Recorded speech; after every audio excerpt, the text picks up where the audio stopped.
He didn't bark, he didn't growl, he just sat there, scarred, one eye missing, and waited for someone who wouldn't turn away.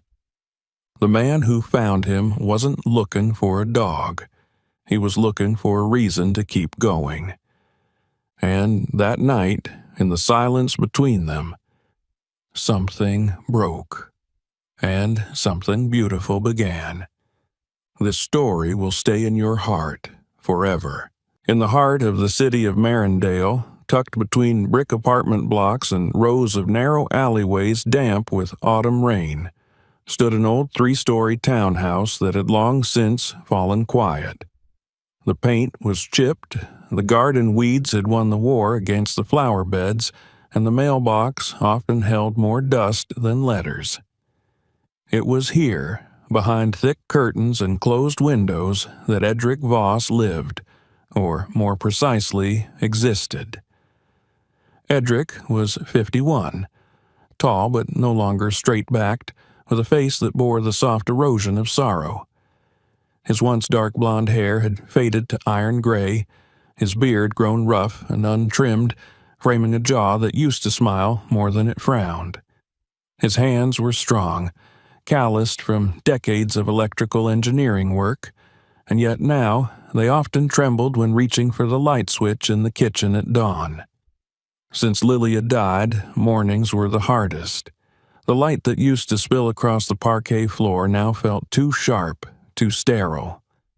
Lilia had been everything he wasn't. Warm where he was reserved, gentle where he was firm.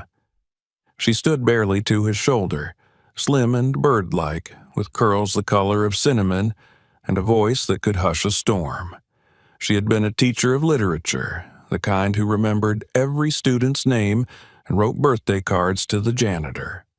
She had lost her mother young and carried that quiet ache with grace, becoming fiercely protective of everyone around her, especially Edric.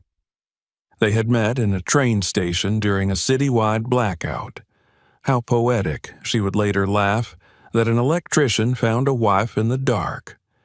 When she died, an aneurysm, sudden and cruel, Edric had been the one to find her.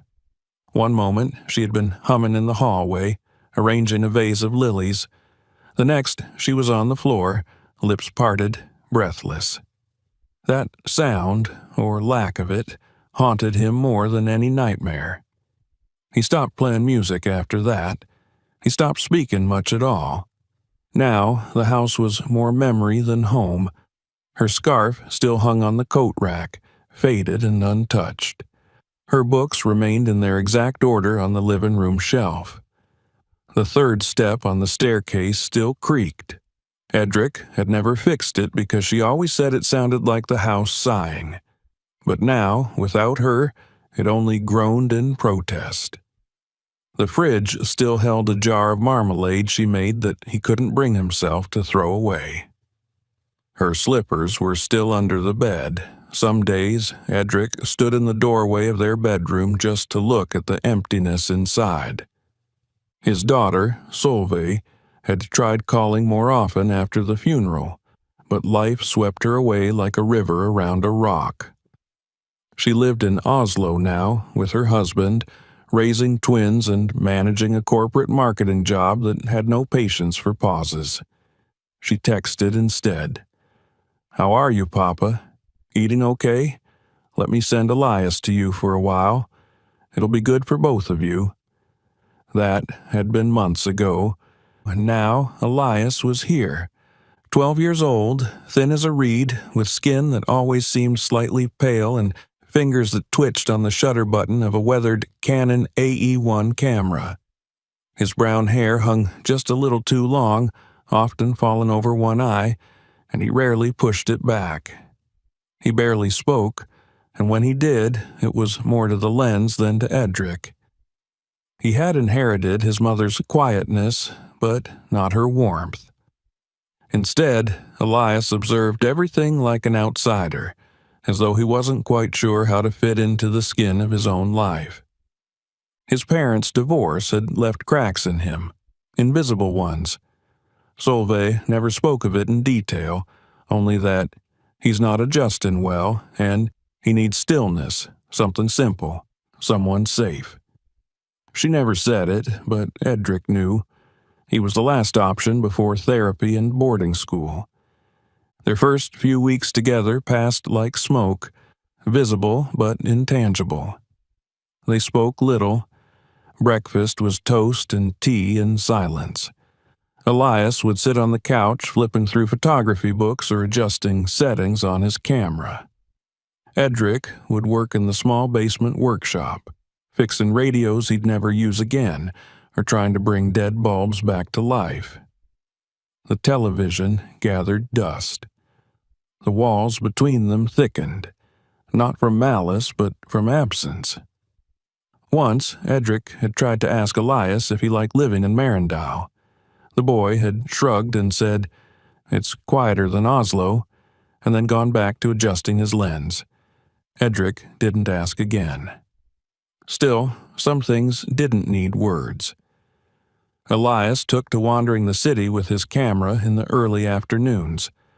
Edric would watch from the upstairs window as the boy disappeared down the street, his small frame swallowed by mist and cobblestones. He never asked where he went, never forbade it. But each time the boy came back, there would be a new picture printed and pinned to the kitchen corkboard. Rain on a bus window, a curled-up cat on a bakery step, a rusted bicycle by the canal. None of people, just quiet things like him. It was on one of those afternoons that Edric found himself in the attic, searching for an old box of Lilia's paperbacks to dust and maybe, just maybe, donate. He hadn't gone up there since she died. The scent of her lavender oil still clung faintly to a woolen shawl left on a chair. As he stood amidst the shadows of their shared life, something shifted in him. He realized how long it had been since he touched anything she left behind. How long he had let the silence win. That night, as they sat at the dinner table, Elias pushing peas into the shape of a crescent moon on his plate, Edric cleared his throat. "Your mother said you liked animals," he said. His voice came out rough, unused. Elias glanced up, blinked slowly, then nodded. "There's a shelter near the university," Edric continued. "Bright something. Bright Haven, maybe. They take in dogs." Elias said nothing, but his fingers twitched around his fork. Edric wasn't sure why he said it. Perhaps it was the way the house felt heavier at night. Perhaps it was the quiet that echoed back too loud. Or maybe it was that he saw little of himself in the boy, cracked, silent, searching. And though neither of them said a word more about it that evening, the next morning Edric found Elias already dressed, camera slung across his shoulder, waiting by the door. They didn't speak on the tram ride. The sky above Marindale was a thick gray quilt. Their breath fogged the windows, and traffic murmured like an underwater river. The city moved on as if unaware that two quiet souls were beginning to stir. By the time they reached the stop near the shelter, it had begun to drizzle. Elias looked up at Edric, then pointed his camera at the faded sign across the street. Bright Haven Animal Rescue. The lens clicked once, and with that sound, something began. The drizzle hadn't let up by the time Edric and Elias stepped off the tram. Marindale's old city streets glistened under a veil of rain, and the scent of damp stone and distant chimney smoke filled the air. Across the street, half obscured by a row of tired birch trees, stood the building they had come for, Bright Haven Animal Rescue, an unassuming structure with ivy crawling along its red brick walls and a wooden sign that swayed gently in the breeze. The paint on the lettering was cracked, faded from time and weather, but the warmth in the yellow font still persisted, as if stubbornly refusing to dim. Edric paused at the curb, eyes narrowing slightly. The shelter looked smaller than he'd imagined, and older, like a memory someone had forgotten to dust. Elias stood silently at his side, camera already raised. He snapped a photo of the building from across the street without a word, then slipped the strap back around his neck. They crossed together. The bell above the door gave a tired jingle as Edric pushed it open. Inside, the scent hit him first, a blend of disinfectant, fur, and something faintly sweet, perhaps biscuits left out for visitors. The reception area was simple but clean, with soft cork walls covered in pinned-up photos of adopted animals and their new families. There was a basket of colorful blankets near the window, and a donation box shaped like a dog bone sat beside the desk. Behind the desk sat a woman in her early 50s, with deep auburn hair swept into a bun and a pair of reading glasses perched on the bridge of her nose. She looked up from a binder and offered a smile that managed to be both efficient and kind. "You must be Mr. Voss," she said. Her voice was low, husky, with a faint Scandinavian lilt. "I'm Maureen Halvick. Dr. Halvick, technically, but no one here bothers with titles unless there's an emergency." Edric gave a stiff nod. "Yes, my daughter mentioned this place." Maureen stood, brushing invisible dust from her navy blue scrubs. There was a logo stitched on the chest, Brighthaven's emblem, a stylized paw print with a heart at its center. She did. Solveig, right? I went to uni with her years ago, psychology department. That surprised Edric. He looked at Maureen more closely. Her face had the softness of someone who had spent much of her life listening, and the wrinkles around her eyes seemed more from laughter than time. Her build was athletic, with sleeves rolled just above her elbows, revealing faint scratches and dog hair she hadn't quite brushed away. "Small world," Edric said. "I suppose it is." Maureen smiled again, then turned her attention to Elias, who stood quietly by the wall, one hand gripping his camera strap like a lifeline. "And this must be Elias. Hello there." The boy didn't speak but nodded, offering a polite but fleeting glance. His eyes were restless, already scanning the walls for shadows to frame. Maureen seemed unfazed. "Would you like to see the dogs? Or cats, perhaps? Though I'd wager your daughter sent you here hoping you'd fall for something with 4 legs and a broken heart." Edric hesitated, glancing at Elias.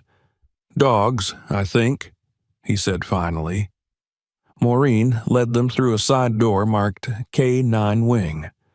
The hallway beyond was narrow and lined with kennels on either side. The walls were painted a calming pale green, though the paint was chipped near the floor where paws had scratched. The sound inside was immediate, barking, panting, claws on concrete, and, beneath it all, the constant rustle of movement. Yet, it wasn't overwhelming. There was an order to it. "We currently house about 30, Maureen explained as they walked, her boots clicking softly. "Some were abandoned, others rescued. A few have stories that might sit heavy with you." "I've known heavy stories," Edric murmured. She glanced at him sideways. "I know. That's why I think there's someone you should meet." They reached the far end of the corridor. There, in a corner kennel where light barely reached, lay a dog unlike any Edric had seen before. He was large, German shepherd, unmistakably, but thinner than he should have been, his fur patchy in places, dull. His coat, once likely a strong black and tan, had dulled into something more ashen. A deep scar slashed across his right flank, and his left eye socket was sunken and empty, the fur there grown over in a crooked swirl. He didn't bark or growl. He didn't even stand. He simply lay there, facing the wall, his chest rising and falling with the slow rhythm of resignation. "This is Arden," Maureen said gently. 6 years old. He was pulled from a collapsed construction site last winter, left behind by the crew when the scaffolding gave way. Edric's breath caught. Something in that description twisted inside him like a blade. "I worked on that site," he said slowly. "Not directly, but I oversaw the inspections. That collapse, we never found the crew's dog. It was never filed." Maureen nodded. "We think he belonged to one of the younger foremen. The owner vanished. Arden was found 3 days later, half buried under wreckage, dehydrated and injured. He'd lost his eye.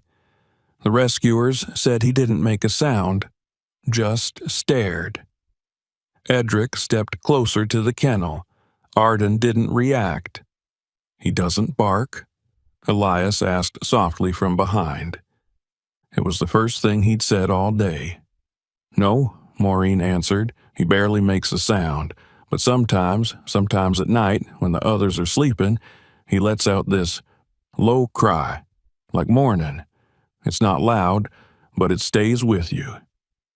Edric felt it then. Not pity, not curiosity, but recognition. The way the dog's body curled into itself, the way silence wrapped around him like armor. It was the same posture Edric wore every morning at the kitchen table. Without thinking, he crouched down. His knees cracked and he winced, but he stayed low, eye level with the metal bars. Arden didn't move, but one ear flicked. "I know that silence," Edric said under his breath. Behind him, Elias slowly lifted his camera. The shutter clicked once, and Arden turned. Only his head, only slightly, but it was enough to meet Edric's eyes with the one he had left. It was amber, streaked with gold and pain. And something passed between them in that moment, not understanding, not yet, but a flicker of shared grief. "Would you like to sit with him?" Maureen asked quietly. Edric hesitated. His throat was dry. "Yes," Elias said, surprising them both. Maureen raised an eyebrow but didn't question it. "Let me unlock the kennel. He doesn't bite. He doesn't do much of anything. But be slow. He startles easily." As she opened the door, Elias took another photo, this one closer. Arden didn't flinch. He simply lay there, watching them. Waiting, perhaps. Edric entered the kennel and sat slowly on the cold floor. He didn't reach out. He didn't speak. He just breathed. And for the first time in months, he didn't feel entirely alone. The decision wasn't spoken aloud, not even to Maureen or Elias. It didn't come with fanfare or ceremony. It settled over Edric like snowfall, soft, inevitable, and slow to melt. The moment Arden shifted his weight and, without warning, pressed the side of his scarred head into Edric's calloused palm, the weight in Edric's chest shifted. Not vanished. He doubted that would ever happen, but loosened, just enough to let air pass through. There was no barking, no tail wagging, no visible excitement. Just a quiet surrender from a soul too tired to resist and too wounded to pretend any more. Maureen watched from the corridor, arms folded, a faint gleam of surprise crossing her otherwise composed face. "That's more than he's done for most," she said when Edric stood and gently stepped out of the kennel. Arden stayed where he was, his eye following Edric, not with panic, but with that same guarded, unreadable stare. Edric signed the preliminary papers that day, hands shaking slightly. Maureen walked him through the basic requirements: diet, exercise, vet checkups, trauma signs, and behavioral expectations. But her tone was different now, less clinical, more personal. "You'll need to give him space," she said as she handed him a worn brochure on rescue dog integration. "He doesn't do thresholds well. Doorways scare him. Sudden noises, raised voices, those are triggers. But he's not aggressive. Never has been. Just afraid." "Like he's waiting for the worst to return," Edric murmured, more to himself than her. Maureen tilted her head. "Like someone else I know." That evening, after the shelter visit, Elias surprised Edric by choosing to sit beside him on the tram ride home instead of his usual window seat. He didn't speak, but he scrolled through his camera quietly, then held it out, letting Edric see the image he'd captured. Arden, in profile, his one eye soft with something between weariness and trust. The picture wasn't technically perfect. The lighting was uneven, the focus slightly off, but there was a truth in it that stole Edric's breath. Elias watched him, silently awaiting a reaction. "It's a good shot," Edric said gruffly. "Caught something real." Elias didn't reply, but he turned away quickly, and Edric caught the ghost of a smile flicker at the corner of the boy's lips. Over the next week, Edric prepared the house with a diligence he hadn't felt in months. He cleared out the dusty side room that once held Lilia's sewing machine and transformed it into a quiet space. Blankets, a second-hand orthopedic dog bed, and a basket of toys recommended by Maureen. He read until midnight. Manuals on canine PTSD, training methods, body language decoding. He watched videos of people with trembling dogs and cried when no one was around. Maureen stopped by twice, once with paperwork and once with Arden for a short acclimation visit. Arden's arrival was tentative. He refused to step into the house at first. His front paws touched the threshold, but his body remained outside, shaking faintly, breath ragged. Maureen, patient as ever, crouched beside him. "He's not being stubborn," she explained. "For dogs like Arden, doors feel like traps. They remember the last time they were dragged through one." Edric crouched across the hallway, mirroring her, holding nothing but a soft rope toy in his hand. He didn't call. He didn't coax. He waited. After several long minutes, Arden took one hesitant step, then another, until he stood just inside the hallway, panting but no longer trembling.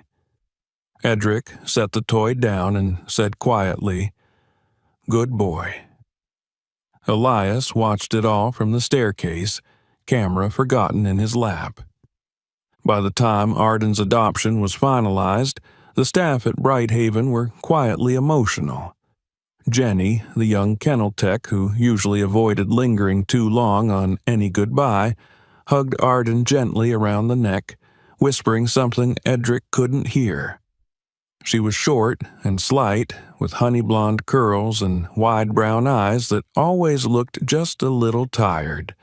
Someone who'd seen too many dogs come and go but still smiled through it. "Be good, big guy," she murmured, wiping a hand under her nose.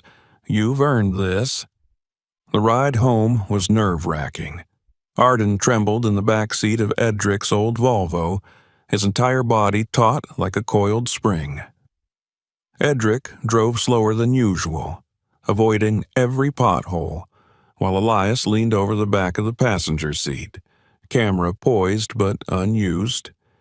He seemed to understand that this moment wasn't meant to be captured, only remembered. Once home, it took 20 minutes to get Arden through the front door. He stopped at every step, sniffed every surface, flinched at the sound of the radiator clicking on. But he came inside. That night, Edric didn't sleep. He lay on the couch, listening to the faint sound of Arden pacing, sniffing, exploring his new world. When the sound finally stopped and he glanced toward the hall, He saw a shadow curled up just outside the side room. Arden had fallen asleep against the wall, half in and half out, not ready to claim safety but too tired to stay guarded. Days passed. Progress came in whispers. Arden wouldn't go through doorways unless Edric went first. He barked at his reflection in the oven door. He refused to eat unless the room was completely silent. But there were glimmers. He began following Edric from room to room, laying near him. Not close, but close enough. He wagged his tail once when Elias walked in holding a soft toy.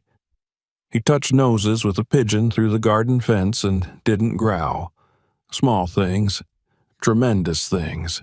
One afternoon, Edric found Elias sitting cross-legged in the backyard, camera in hand, waiting. Arden had wandered cautiously outside, nose to the ground, tail down but moving. Elias raised his camera and clicked. Arden looked up. Their eyes met. And then the dog, wary, damaged, and whole in his own broken way, stepped forward and pressed his nose to the lens. The shutter snapped. Elias didn't say anything, but when Edric looked at him, the boy was smiling. Fully, truly, the kind of smile that reshaped his whole face. Edric felt a knot loosen inside him. That night, after dinner, Elias printed the photo and pinned it to the corkboard in the kitchen. No words, no date, just the image of a one-eyed dog choosing connection. Edric stared at it for a long time. Later, as the house settled into silence, Edric sat at the foot of the staircase and called softly into the hallway. Arden padded over, eyes steady, and lay beside him. Not touching, but near. "We're figuring it out," Edric said into the stillness. "Aren't we, boy?" Arden didn't reply, but his breathing slowed, steady and deep. And upstairs, Elias opened the window of the guest room, letting the breeze carry the sound of a city humming just beyond their street. His camera rested beside him. But for once, he didn't reach for it. Some moments, he was beginning to learn, were meant to be lived, not framed. It happened on a night when the wind came in low through the alleyways of Marindale, brushing against the windows with long, sighing fingers. Edric had been reading in his armchair, a dog-eared book in his lap, and a mug of cold tea untouched beside him. Arden was curled a few feet away, his frame stretched along the hallway rug like a fallen statue, one ear flicking occasionally at the creaks of the old pipes. The house was quiet, yet not empty.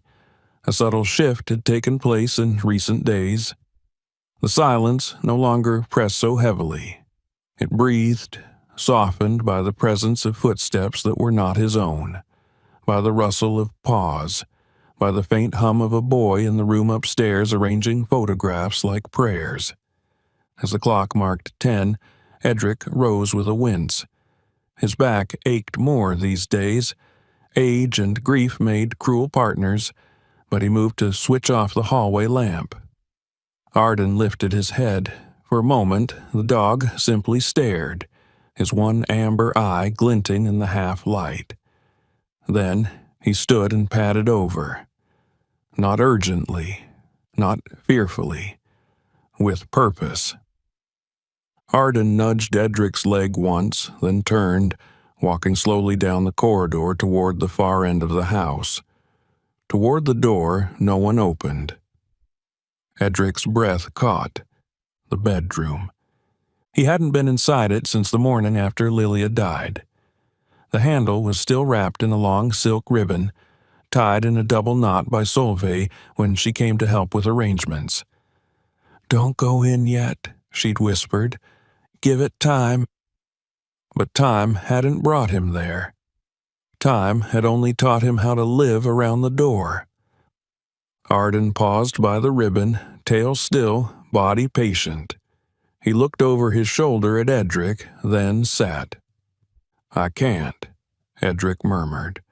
"Not tonight." Arden didn't move.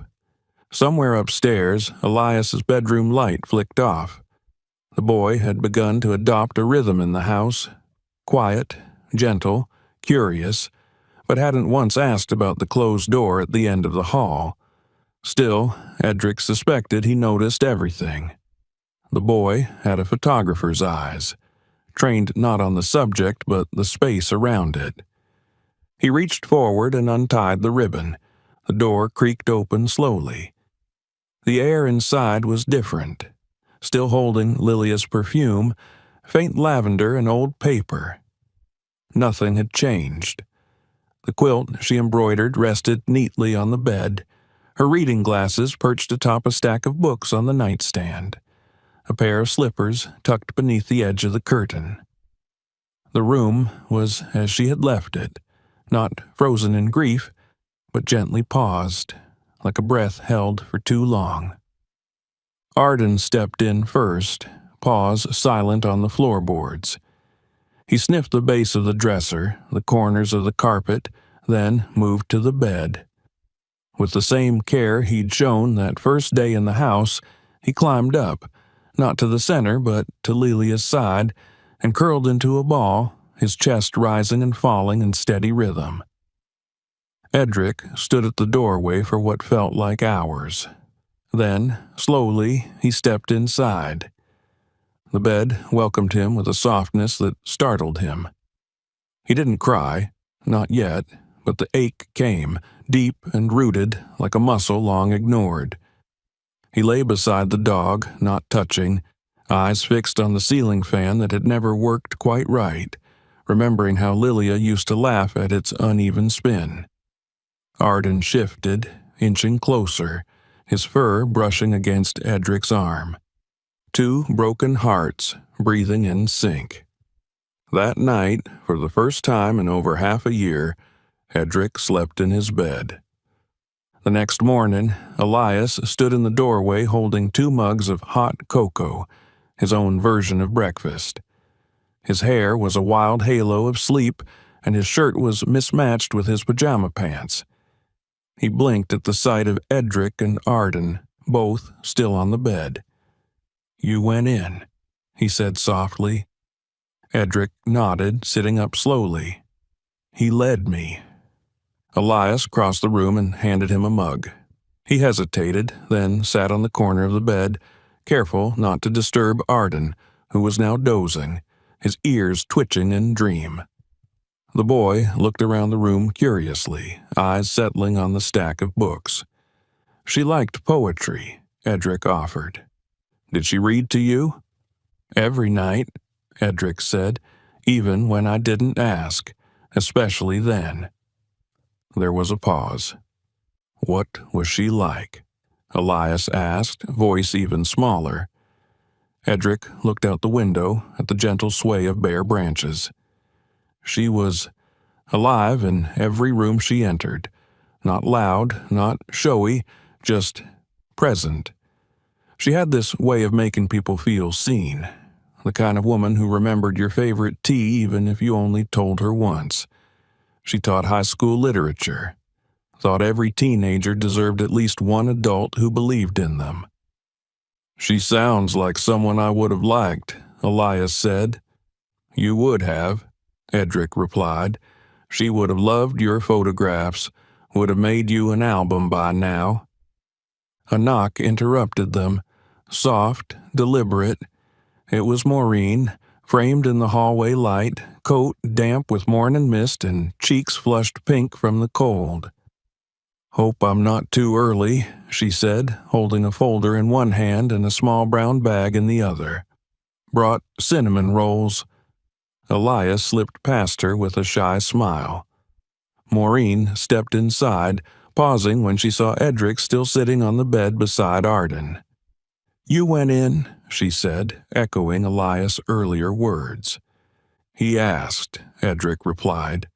She nodded once, eyes warm. "There's something else I came to tell you. This weekend, we're holding an event at the shelter. It's called New Beginnings. Families who've adopted in the past year are coming together. Storytelling, games, a few photo booths, even a memory wall. I'd like you and Elias to come." Edric hesitated. "It's not really our kind of thing." Maureen's expression was gentle but firm. "Maybe it could be." Arden stirred, opening his eye and blinking at Maureen. She stepped forward and rubbed his ear affectionately. "He looks better," she said. "He feels like a piece of this house now," Edric admitted. "A new piece, or an old one you didn't know was missing?" Maureen asked, smiling faintly. That afternoon, Elias dug out a wooden picture frame from the basement. It was cracked at one corner, but he fixed it with glue and string. Into it, he placed the photograph of Arden touching the camera lens, a moment frozen in grace. He set it on Lilia's nightstand beside her glasses and lit a small beeswax candle. "She would have liked this too," Elias said. Edric didn't answer. He only rested a hand on his nephew's shoulder and squeezed. Outside, the city of Marindale rustled gently under the thinning veil of winter. And inside the old townhouse, the forgotten room no longer waited in silence. The day broke with the hush of early spring, the kind that lingered in the bones like a whisper of winter, not yet ready to release its hold. Edric stood by the kitchen window, watching steam curl from his coffee mug while Arden lay curled on the rug near the radiator, his eye tracking every movement with quiet attentiveness. It had been weeks since the forgotten room had been opened, since sleep had returned to Edric's bed and warmth had begun to trickle into corners long frozen. The house, once a shell, now carried breath, the kind of breath born not just from survival, but from intention. It was Elias who suggested the walk. "I found it on Google Maps," he said at breakfast, sliding his phone across the table. On the screen was a blurry image of a wrought iron gate and a small patch of green. "You mentioned once that she liked the Botanic Grove. It's not far." Edric's breath caught. Lilia had loved that place, the community garden nestled between an old library and a decommissioned church. It wasn't large, just a cluster of flower beds, benches, and pathways shaded by maple trees. She used to drag him there on Sundays with her tattered sketchbook, content to sit and draw bees while Edric read beside her. "I haven't been since—" he started, then stopped. "Maybe it's time," Elias said simply. Arden lifted his head as if in agreement. By late morning, they were ready. Elias carried his camera tucked into a canvas shoulder bag, one he'd painted with black and white swirls like tree bark. He wore his usual mismatched outfit, green hoodie, corduroy pants, and his gait had a new ease, a rhythm built from quiet confidence. Arden walked beside Edric, wearing a soft green harness Maureen had given them, one designed for comfort and security. The leash looped loosely in Edric's hand, but it was more symbolic now. Arden rarely pulled, rarely wandered. He walked like he belonged. The path to the Botanic Grove wove through narrow residential streets, then opened into a small cobbled square with a stone fountain and wrought iron benches. The garden sat just beyond, bordered by low hedges and a black metal gate slightly rusted at the hinges. Edric hesitated as they reached it. Time seemed to slow. The garden was unchanged, still modest, still full of quiet, overlooked beauty. The daffodils were just beginning to bloom. He reached down and unlatched the gate. The moment Arden stepped inside, something shifted. His ears perked forward, his head tilted slightly, and he moved ahead of Edric, nose to the ground, sniffing intently. He led them down the winding gravel path, past an old wooden bench with chipped green paint, and into the heart of the garden. There, nestled in a corner, half shaded by a pergola, was a patch of lavender. Arden stopped. He lowered his snout, inhaled deeply, then sat.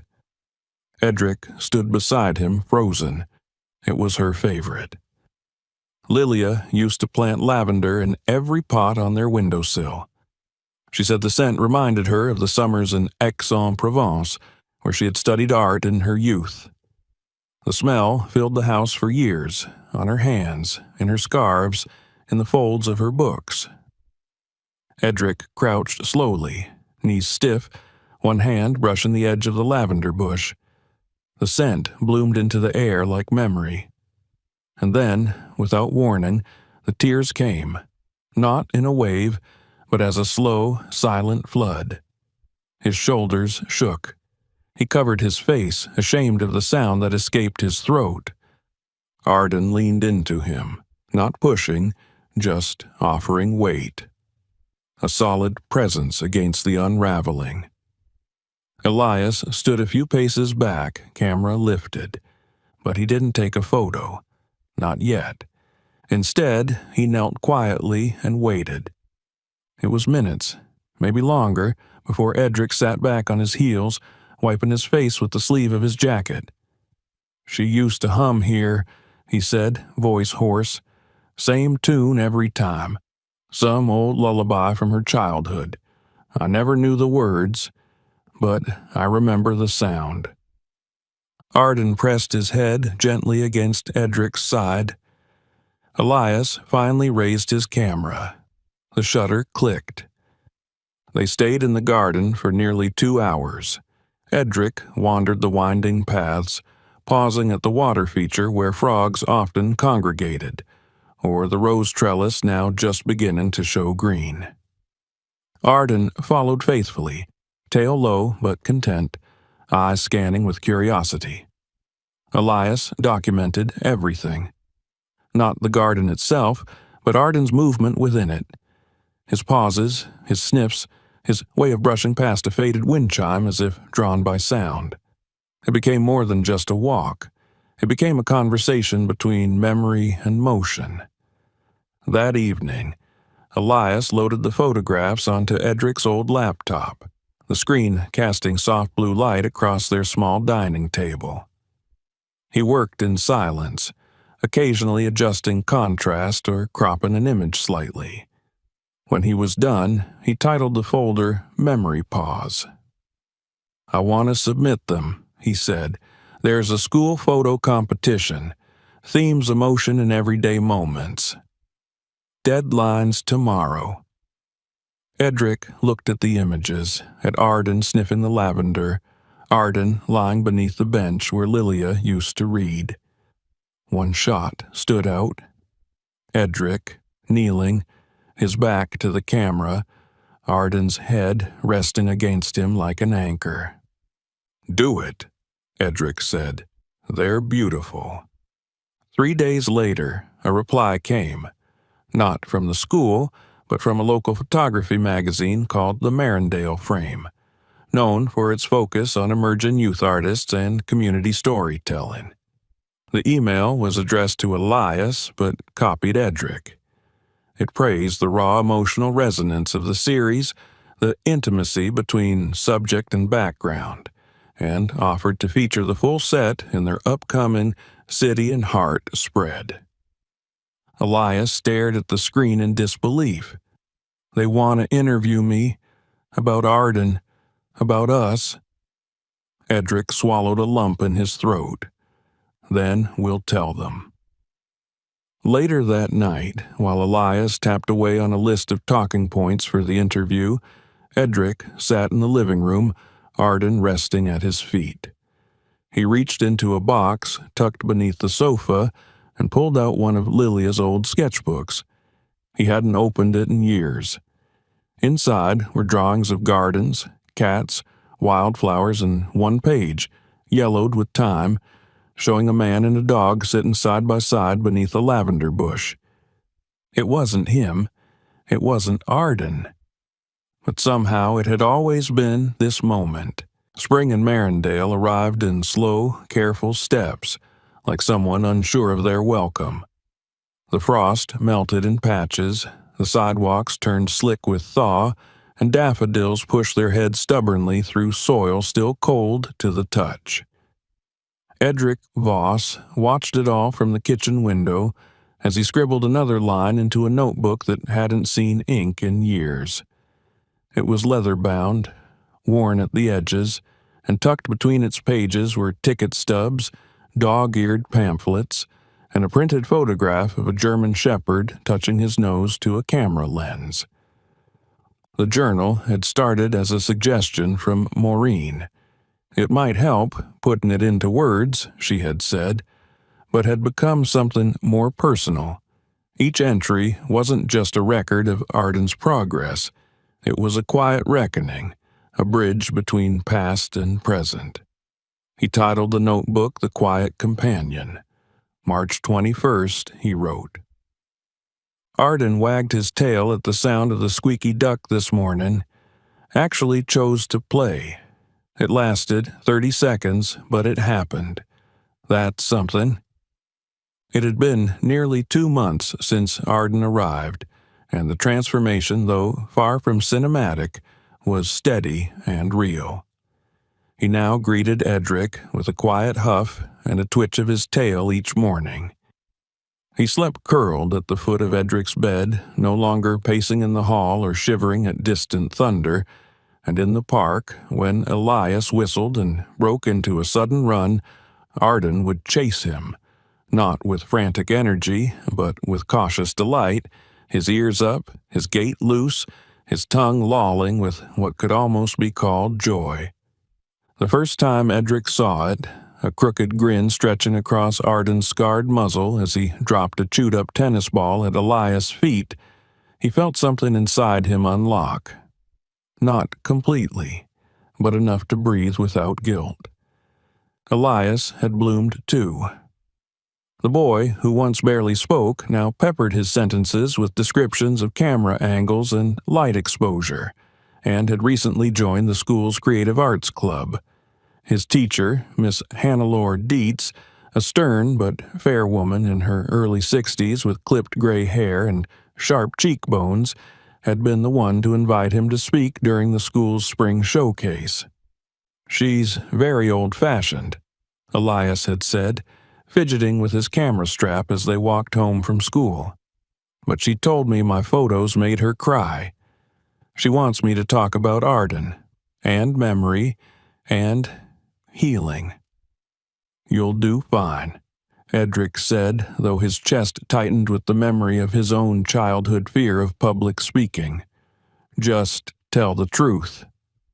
"I want him there," Elias added, nodding toward Arden, who was trotting ahead on the sidewalk. "People need to see he's real, not just a photo." And so it was decided. Arden would attend the showcase. It took a bit of coordination, permission forms, a safety meeting with the school principal, but eventually the arrangements were made. Elias would speak last, closing out the event. Miss Dietz called it the emotional capstone. Meanwhile, Maureen continued her quiet visits. She never stayed long, just enough to check Arden's gait, adjust his feeding plan, or drop off new enrichment toys. But each time she came, she lingered just a bit more in the doorway, asked Edric how he was doing before turning her focus to the dog. There was something delicate growing between them, not flirtation exactly, but a trust that needed no rush. Maureen was a woman of detail. She wore practical boots, always tied tightly, and carried a thermos with lemon tea. Her auburn hair was often pulled back with a simple clip, revealing a faint scar along her jawline, an old injury from her days volunteering with trauma response animals.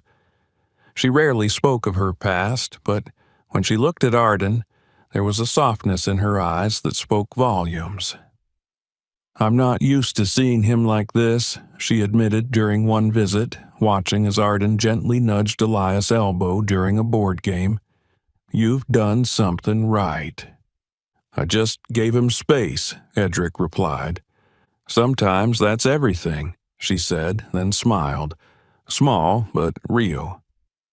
The night of the showcase arrived with a drizzle. The school auditorium smelled of dust and cafeteria spaghetti, and the folding chairs creaked beneath the weight of nervous parents and distracted siblings. Elias stood near the side stage wearing a button-down shirt that still bore the faint scent of lavender detergent. His camera hung like a pendant, his eyes focused but his hands trembled slightly. Arden sat at his side, leash held loosely in Elias' hand. He wore a soft gray bandana with the word staff embroidered in green thread, a gift from Jenny at Brighthaven, who'd mailed it along with a note that read, "He's family now. Let them see what hope looks like." The program moved along slowly. Student musicians, poetry readings, a stop-motion film about friendship featuring clay frogs. Then Miss Dietz took the stage and cleared her throat. Our final presenter is someone many of you know as quiet, but who speaks volumes through his lens. Please welcome Elias Voss. There was polite applause. Edric held his breath as Elias stepped forward, Arden at his side. "Hi," Elias began, voice wavering. "I'm Elias, and this is Arden." He gestured to the dog, who, miraculously, sat still and regal beside him, head high, one eye scanning the crowd without fear. I took pictures of Arden because I wanted to show what healing looks like when it's slow, when it's quiet. He came from a place that hurt him, but he chose to trust again. Elias clicked a remote, and behind them a screen came to life. One by one, the images appeared. Arden in the garden, Arden pressing against Edric's side, Arden napping under the bench where Lilia once sat. The room fell silent. "He doesn't smile with his mouth," Elias continued. "He smiles with the way he breathes, the way he listens, the way he stays." Arden shifted slightly, resting his head against Elias' leg. "I think healing doesn't mean forgetting," Elias finished. "It means making room for love that wasn't there before." When the applause came, it was hesitant at first, then genuine. Miss Dietz dabbed at her eyes. The principal cleared his throat suspiciously. Edric clapped quietly, then louder, his heart too full for words. That night, as they walked home beneath the street lamps, Arden trotting beside them, Elias looked up at Edric. "Did I do okay?"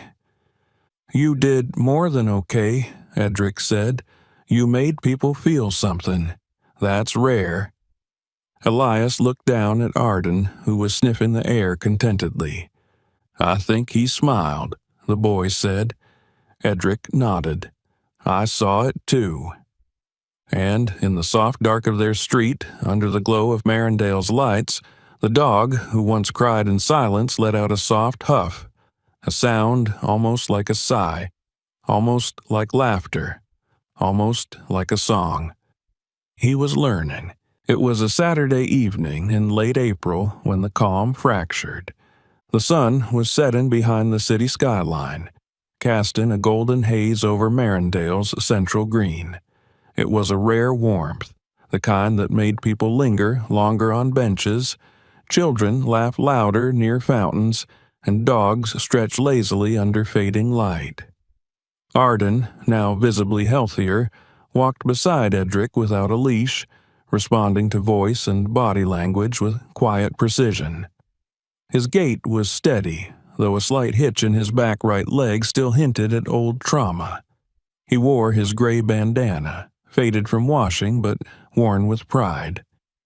Edric sat on a park bench, a tattered poetry anthology resting in his lap, occasionally calling out to Arden with a whistle or simple "here." Nearby, Elias knelt beneath a tree, setting up his tripod and testing angles for golden hour lighting. He had grown visibly more confident, his posture straighter, his hands surer, and the camera now felt like an extension of his body, a language he spoke fluently when words failed. Then came the moment. Sudden, shattering. A man jogging with a large Belgian Malinois rounded a corner too fast. The dog, friendly but exuberant, barreled into Arden with a force that knocked the shepherd sideways. The man, a tall, broad-shouldered figure in his early 40s with cropped black hair and earbuds in, barely registered the impact. "Sorry," he called out, breathless, already moving on. But Arden had frozen. His body locked, muscles rigid, his ears pinned back, his tail tucked, and then he bolted. Edric's heart stopped. "Arden!" The dog sprinted, not in anger but in raw panic, his legs carrying him toward the dense grove of trees near the garden's edge. Elias was already on his feet, camera abandoned. They found him, minutes later, curled behind a hedge, pressed so tight to the earth he looked like he was trying to vanish into it. His breathing was ragged, his eye wide, unfocused. Edric dropped to his knees and reached for him, but Arden flinched. So he did the only thing he could. He began to read. His voice trembled at first, but the poem, one of Lilia's favorites, a verse by Rilke, came back to him as if from memory. Let everything happen to you, beauty and terror. Just keep going. No feeling is final. He read another, then another. After a while, Arden's breathing slowed, his shoulders stopped quivering, the trembling eased. And finally, he leaned against Edric, not fully, not yet, but enough. Back home, Arden refused his food and retreated to the side room. Elias tried offering his favorite squeaky duck. Arden didn't budge. That night, Edric sat beside him for 3 hours, reading aloud until sleep claimed them both. The next morning, Edric made a decision. Marindale's Community Wellness Center was a squat brick building nestled between a bike repair shop and a municipal library. Inside, soft couches circled a room painted in earthy tones, where the hum of a small electric fireplace filled the silence between conversations. It was Maureen who introduced them to the therapy group. "They're not professionals," she said as she guided them inside, her fingers gently brushing Arden's shoulder in comfort. "Just people who understand what it means to carry things you can't name." There were 6 others in the group, an older woman named Agnes with cloudy blue eyes and a floral scarf who had lost her husband of 50 years and now fostered cats. A teenage boy named Felix, pale and lanky, with a stutter and a rescued greyhound who flinched at sudden laughter. A retired postman, Mr. Cole, whose rotund beagle wheezed as he snored through the introductions. Each carried something. Grief, trauma, loneliness. The dogs did too. Arden didn't interact much that first session. He sat close to Edric, muscles taut, but he didn't bolt. And when Agnes's cat carrier meowed from across the room, Arden merely flicked his ear. "You did well," Maureen whispered after the session, offering Edric a thermos of lemon tea. So did he. Over the next few weeks, they returned regularly. Arden began to explore the room, sniffing chair legs, cautiously approaching Felix's greyhound. Edric found himself listening more, speaking more. Not about Lilia, not yet, but about Arden, about the sound he made when he was happy, the way he no longer flinched at thunderstorms, how a dog had taught him how to keep breathing. Meanwhile, Elias had thrown himself into a new project. It started with the photos he took during Arden's panic and recovery, the way his eyes shifted, the way Edric's posture softened as he read. Elias began collecting audio clips, wind through garden leaves, the soft click of Arden's paws on tile, Maureen's voice humming as she bandaged a paw. He interviewed Agnes, Mr. Cole, even the boy Felix, capturing their stories alongside their pets. Maureen, intrigued, offered the community room at Brighthaven for a special event. "We could call it Scars and Second Chances," she said, her eyes flicking between Elias and Edric. "You tell the stories, we show the proof." Elias's eyes lit up. "And Arden, he can be the centerpiece." The exhibition took shape quickly. Elias created large printed panels, photographs paired with recorded quotes. One showed Arden's scarred profile beside the words, "He doesn't bark, he listens."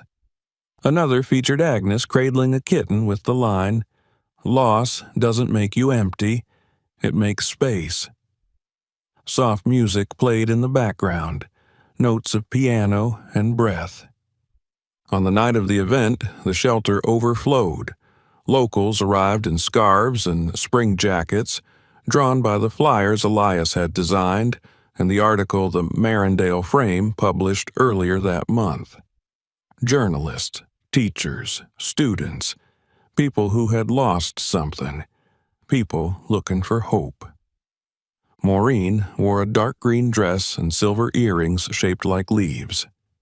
She stood beside Edric near the entrance, her presence both grounding and unspokenly tender.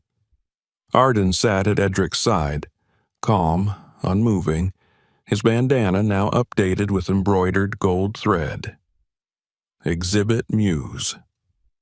"People are whispering about him," she said, gesturing at Arden. "They always did," Edric replied, "but now it's a different kind of whisper." Elias gave a short speech that night, short, quiet, powerful.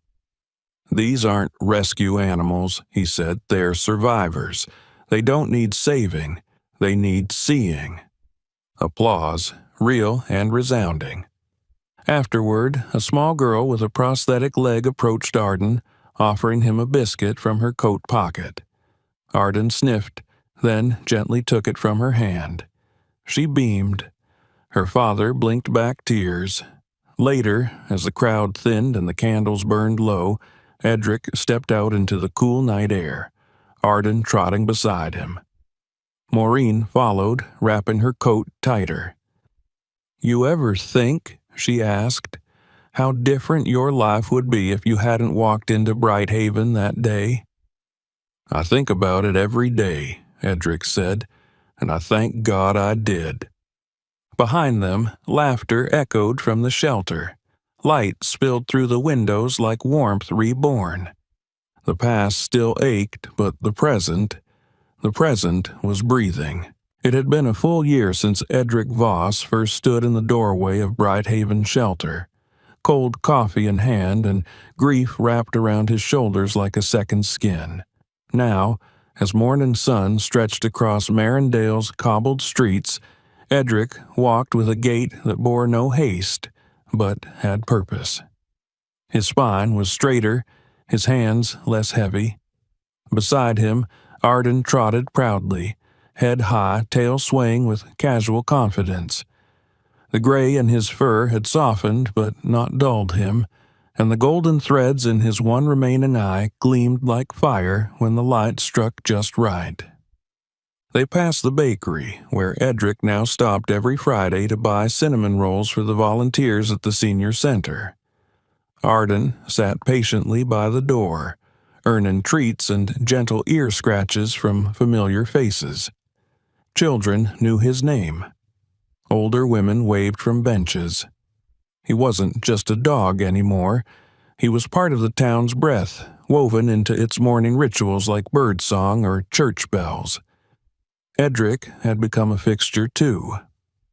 Every Tuesday and Thursday, he and Arden volunteered at the Larkspur House, a residential care home for elderly women and men who had outlived most of their family, but not their need for connection.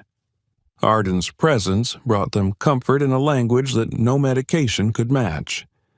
His quiet dignity, his scars, his gentleness, they made him real. And realness was a rare gift in places where days often blurred together. There was Mrs. Ketterling, a former violinist with snowy white hair always pinned in a perfect twist, who insisted on brushing Arden's coat while telling stories about playing in Vienna. And Mr. Radek, who had forgotten the names of his daughters but remembered how to whisper "good boy" with trembling hands as Arden rested his head in his lap. Edric often stayed longer than scheduled, helping arrange flowers or reading aloud from old novels. He no longer moved like a man trying not to remember. He moved like someone choosing to carry his past with grace. In the evenings, the trio, Edric, Elias, and Arden, would sometimes stroll through Botanic Grove. Elias had grown taller, more sure-footed, his camera gear upgraded, but his eyes still chasing light as if it were a living thing. He had recently returned from Oslo, where he'd accepted a National Photography Award for his series Paws of Memory. His work, featuring rescue animals and the people they transformed, had been published in a European arts magazine, gaining attention from wildlife and human interest circles alike. When asked what inspired his focus on animals, Elias had simply answered, "They never pretend. You heal with them because they expect nothing, but give everything." The recognition hadn't changed him. He still wore mismatched socks and left crumbs in Edric's armchair. But he had started planning a gap year focused on animal rescue documentation, with plans to travel across rural towns and shelters across the country. One evening, over dinner, he looked across the table and said, "I think this is it, Uncle Ed. What I want. What I love." Edric smiled and nodded. "Then chase it. Don't look back." Maureen had become more than just a visitor now. She came for dinner on Thursdays and stayed late into the evening. Her laugh, low and warm, filled the spaces Lilia's voice once occupied. It wasn't a replacement. It was something else entirely. She and Edric didn't label what was happening between them. They didn't need to. Some evenings they sat in silence with their tea, watching Arden doze near the hearth, content in the understanding that healing, like love, rarely announced itself. It just stayed. Maureen had changed too. She let her auburn hair grow longer, looser, often leaving it down when she visited. She brought Arden new toys, which he sometimes ignored until Elias made a game of them. She once told Edric that seeing Arden recover helped her confront parts of herself she'd long buried, years of quiet burnout, of putting everyone before her own loneliness. "You think we rescued him," she said once, brushing her fingers along Arden's ear. "But he rescued all of us, didn't he?" It was a Sunday afternoon, pale clouds drifting over the city skyline, when Edric and Arden sat together on the bench beneath the old maple tree in Botanic Grove, the same bench where Lilia used to sketch bees and hum songs from her childhood. Edric had brought her sketchbook today. It still smelled faintly of lavender. He opened it slowly, turning the pages, Arden's head resting against his thigh. There was a new drawing tucked into the back, one Elias had made. It was a charcoal sketch of Arden and Edric sitting side by side, both looking off into the horizon. Above them, the title was scrawled in simple, deliberate handwriting, "The Ones Who Stayed." Edric traced the lines of Arden's face in the sketch and looked down at the real thing. The dog was watching a pair of robins hop through the grass, his expression peaceful. "I still miss her, you know," Edric said softly. Arden shifted closer. "But I think she'd be proud. Of you, of Elias, of this strange, wonderful mess we've made." A breeze rustled through the garden, and for a moment, Edric could almost hear her laughter in the leaves. That night, back at home, Edric settled into bed with a worn copy of Rilke's poems on the nightstand. The house, once a mausoleum of memory, now felt like a sanctuary. Arden climbed up as he always did, settling on Lilia's side, pressing close. His body was warm, his breath steady. Then came the sound. A soft, rumbling exhale, a cross between a sigh and a hum. Arden's grumble. Edric had come to call it his heart song, a sound the dog only made when completely, utterly content.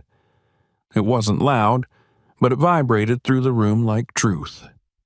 Edric closed his eyes, his hand resting gently over Arden's chest. "We're okay now," he whispered. "Aren't we, boy?" And the dog, who had once cried in silence, answered in the only way he knew, with presence, with breath, and with that small, precious song from a heart that had learned, against all odds, to love again. The day had ended, but the light stayed.